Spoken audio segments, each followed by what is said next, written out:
ఆ పోర్టు ప్రభుత్వం చేతుల్లోకి వచ్చేది. ఆ వీలే లేకుండా చేశాడు జగన్మోహన్ రెడ్డి గారు. మరి అలాంటి దాంట్లో ఎంత లంచం వచ్చుండాలి జగన్మోహన్ రెడ్డి గారికి? మరి ఇవేవి ఎంక్వైరీ చేయాల్సిన అవసరం లేదా? అవినీతి ఎంత జరిగింది, ఎక్కడ జరిగింది అని, అన్యాయం జరిగింది అని మీరు తెలుసుకోకపోతే ఆ డీళ్లు ఎలా క్యాన్సిల్ చేస్తారు? ఆ డీళ్లు క్యాన్సిల్ చేయకపోతే మరి ప్రజలకు అన్యాయం చేసిన వాళ్ళు కారా మీరు? మిమ్మల్ని ఓట్లేసి గెలిపించింది ప్రజలైనప్పుడు. మళ్ళీ చెప్తున్నాం, అన్యాయం జరిగింది, అక్రమం జరిగింది, క్రైమ్ జరిగింది అని అమెరికా వాళ్ళు చెప్తున్నారు. అక్రమం జరిగింది, క్రైమ్ జరిగింది అని అమెరికా వాళ్ళు చెప్తున్నారు. సాక్ష్యాలు, ఆధారాలు ఉన్నాయని వాళ్ళు చెప్పి వాళ్ళు ట్రయల్ కూడా ప్రొసీడ్ అవుతున్నారు. మరి అలాంటప్పుడు కనీసం ఇక్కడ ఎంక్వైరీ చేయాల్సిన బాధ్యత మీకు లేదా? వెంటనే ఎంక్వైరీని కమిషన్ చేయాలని చంద్రబాబు గారిని డిమాండ్ చేస్తున్నాం.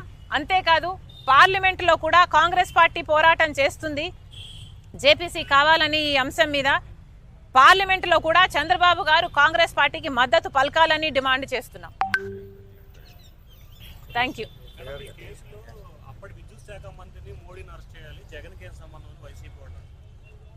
ఏంటమ్మా అమ్మా, వాళ్ళ పేపర్ల ప్రకారము, సాక్ష్యాలు, ఆధారాలతో ప్రకారము జగన్మోహన్ రెడ్డి గారిని మోడీ గారు కలిశారు, ఫలాని తేదీ కలిశారు అని ఆధారాలు ఉన్నాయి వాళ్ళ దగ్గర. ఆ మరుసటి రోజు జగన్మోహన్ రెడ్డి గారికి ఇన్సెంటివ్స్ అంటే తెలుగులో ప్రోత్సాహకాలు అంటారా, అవి కూడా మాట్లాడుకోవడం జరిగింది అని చెప్పారు.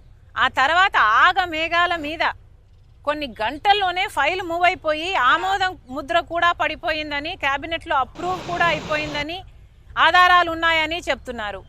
మరి ఇంత జరిగినప్పుడు అసలు ఏ బేసిస్ మీద మీరు అప్రూవ్ చేశారండి? పక్క రాష్ట్రం మీద ₹99 పవర్ కొంటుంటే మన రాష్ట్రంలో ₹2.49 మీరు సంతకాలు పెట్టారు అంటే మన రాష్ట్రానికి నష్టం జరుగుతుంది, మన ప్రజలకు నష్టం జరుగుతుంది అని తెలిసినా కూడా మీరు సంతకాలు పెట్టారంటే ఎందుకు పెట్టారు? మీ లంచాల కోసమే పెట్టారు కదా. మరి మీరే నిర్దోషులు అని మీరు అనుకుంటే మీరే ఎంక్వైరీని అడగండి. ఎందుకు జగన్మోహన్ రెడ్డి గారు వచ్చి మాట్లాడడం లేదు? ఏ దాని మీద జగన్మోహన్ రెడ్డి గారు వచ్చి మాట్లాడరు?